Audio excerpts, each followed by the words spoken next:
Today I'm going to teach something very basic. This is called a Sunnyvale cube, and it's made out of a traditional unit. But this is the very basic building block for modular origami. Let me explain what modular origami is. As the name implies, you fold several modules, all are of the same design, and then you put them together to form a shape. Now, most of the modular origami, the name always implies polyhedral modular origami, which means you will base your structure on a three-dimensional geometric shape. And although you can make other things like modular animals or modular weeds, but it's just most of the time modular origami implies geometric shapes like tetrahedron, dodecahedron, icosahedron, things like that. And my book, which I've put on display over there, has 30 modular designs. A lot of them are based on the Sunnyvale. They are variations of the Sunnyvale. So once you do this cube, it should be helpful towards making models out of that book. And there are other chapters which are not based on the Sunnyvale, but the Sunnyvale will give you enough experience on modular origami that you can go ahead with other models. Sunnyvale means a cube? No, the Sunnyvale is the name of the person who first made this. His full name is Mitsunobu Sunnyvale, and he made this unit sometime in the early 70s. And he started out with making the cube, but later on, someone called Toshi Takahama, she made a jewel shape out of his units. And then even later, there were people making models. This one just has 6 units. This is made out of 6 units, but people were making different shapes out of 30 units, 60 units, 90 units, 270 units, and so on. I think up to 900. I've seen a Sunnyvale model of 900 units. And it's actually linked from my website. If you go to my website, and there's a lot of material there. You cannot go over the stuff in one day. But it is linked. So I think has anyone already made this before? You have? Do you like to make something else than by yourself from the book, or you'll just make this? Okay. All right, so then I'll get started with the instructions. I'm sure all of you have 6 sheets of paper, and you should have 2 of each of 3 colors. So in the final model, what's going to happen is each paper will form one face of your cube, and the way you try to assemble it is put opposite colors, put the same colors on opposite faces. So let's say you have red, blue, and green. So you put 2 reds like that, 2 blues like that, and 2 greens like that. Now, I got a large sheet so that people can see what I'm doing, and you already have the instructions with you.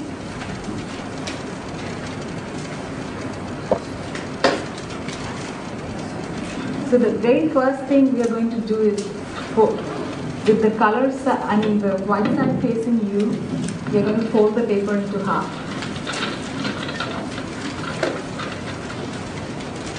And in modular origami, it's very important that you fold accurately, so your corners should match up, your edges should match up as accurately as possible.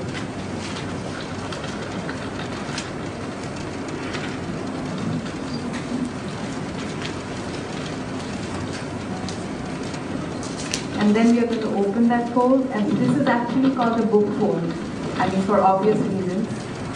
And also, when you fold the paper towards you, this is called a valley fold. That's a very basic term used in origami. Not only modular, any origami is going to use this term. So valley fold means folding towards you. So we'll open out the valley fold and then fold the edges to the center.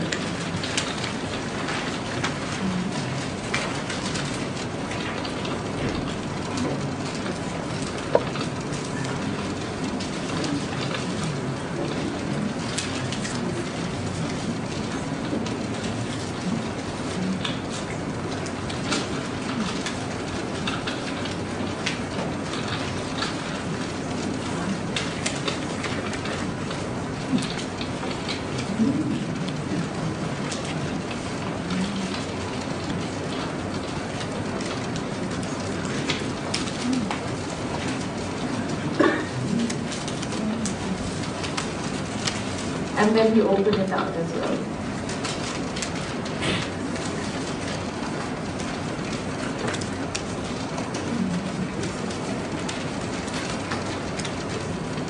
And this is called cupboard folding, again for obvious reasons, because it's like the doors of a cupboard. Now, you're going to fold the top right and bottom left corners. It's very important that you do top right and bottom left and not the other two, because all your units need to be folded identically. So if you fold the other two corners, you'll get a mirror of your original unit, and then they won't go together. So top right will be this one. Yeah, let's make sharp creases, but not too hard that the paper will rip. Yeah. So we are folding the two corners.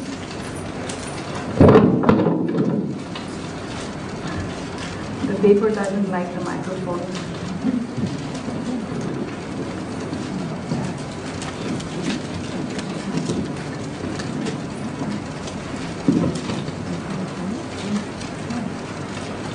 And then after we do that, we're going to recrease the cupboard folds.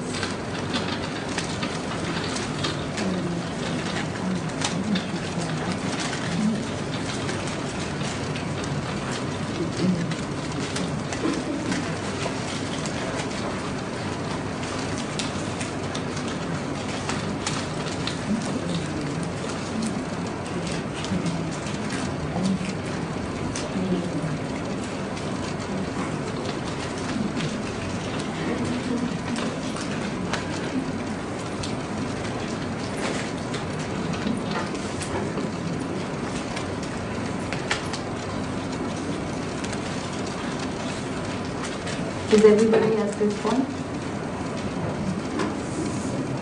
Okay. The next thing would be to fold this part along this line,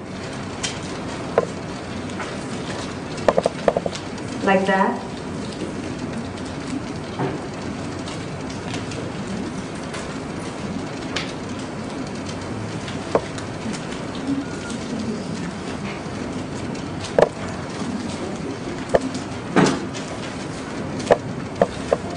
And after we fold it, we actually have to tuck it behind the cupboard door. So we first fold, and then we tuck it behind the cupboard door.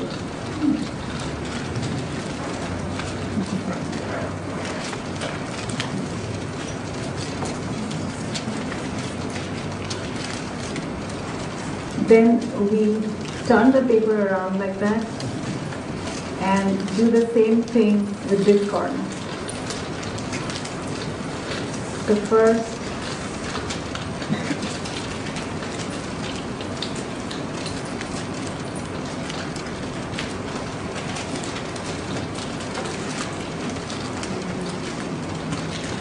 we fold it, and then when we tuck, we have to be really gentle, not to lift the paper. Just lift it gently and tuck.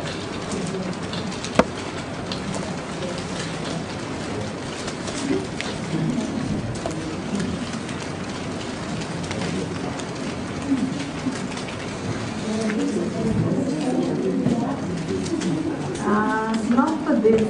No.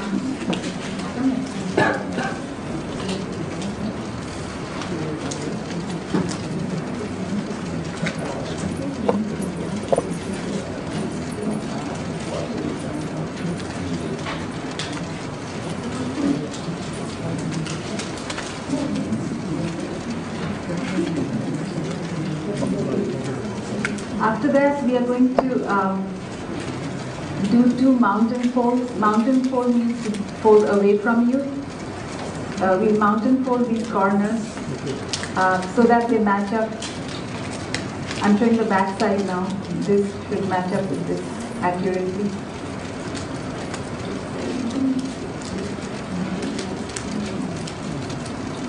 So what we've done is we folded this behind us with the edges matching. And we do the same thing to the other one.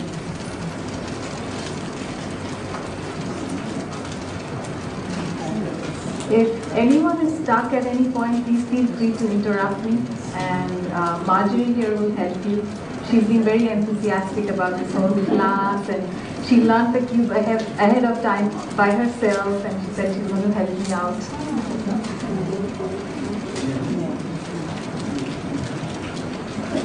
So that finishes our unit, and we need 6 of these. So you keep doing the same thing to all 6 sheets of paper, and after that I'm going to show you how to assemble it.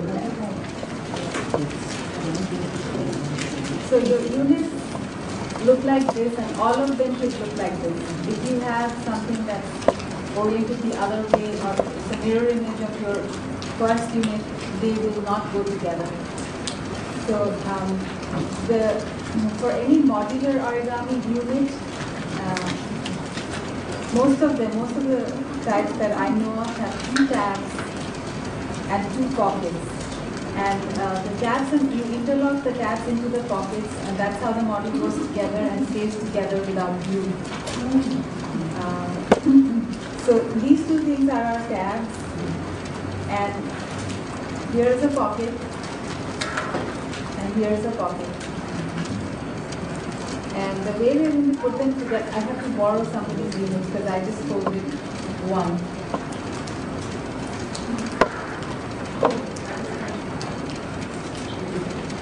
Okay, so the way we assemble one face of the cube would be to take one color, which is the base color of the cube, of the face, and then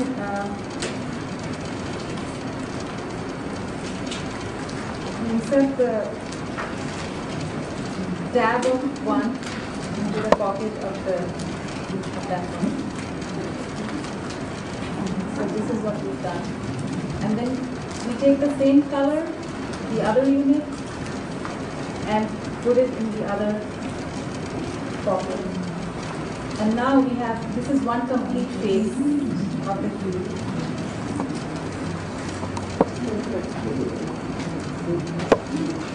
So what you do now is keep completing the other faces using the 3 tabs.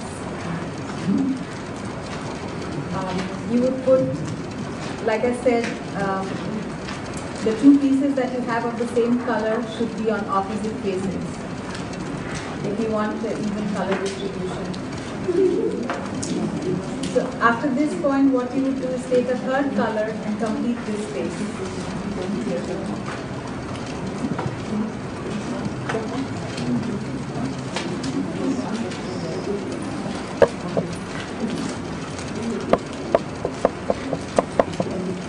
And those of you who have completed a cube, you can actually fold 3 more units of the same thing, and I'll show you how to make a Toshi Takahama jewel. So what we've made today is a basic Sunnyvale cube. Now, using the same principles, you can make design cubes or other design shapes. It's just with the reverse side of the paper showing, and there are just slight modifications to the folds just to get the pattern. And in my book, you'll find, I think, 6 variations that will give you 6 different patterns on your model. This one I call the daisy cube because it kind of looks like little flowers in any place.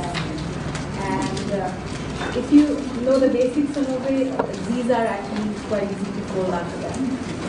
And then for people who are done today with the cube, I'm also teaching a Toshi's jewel, and we have this.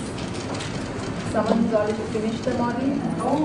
So this is made out of the same unit, but we just need 3, and it uses 1 additional fold to the final unit.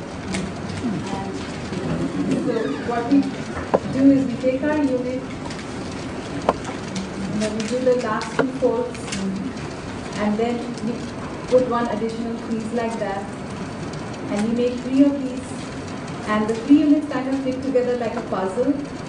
So the way to complete the Toshi's jewel would be to take 1 color and use the two pockets to insert the tabs of two other colors. And every face would be like that. So every color should have two other colors going into it. And you'll automatically make this shape. I would call it a hexahedron because it has 6 faces. And like I said, it's called Toshi's duo. And then later on, you can also make things like 12 unit. The next thing to make would be a 12-unit model, which is based on an octahedron. And the next one would be a 30-unit model, which is based on an icosahedron. And that, I think, is the prettiest of the lot, 30 units. And most modular origami, not only Sunnyvale, the other modular origami models, I think mostly they are made out of 30 units. The ones that I have on display out there are all 30 units, made out of 30 units. And if you remember any 3D geometry, if you look at let's say dodecahedron, it has 30 edges. Or if you look at an icosahedron, it has 30 vertices. So the number 30 is not a coincidence, it's based on those shapes. So I'll conclude my workshop with this, but I'll be able to help you finish your model. Thank you.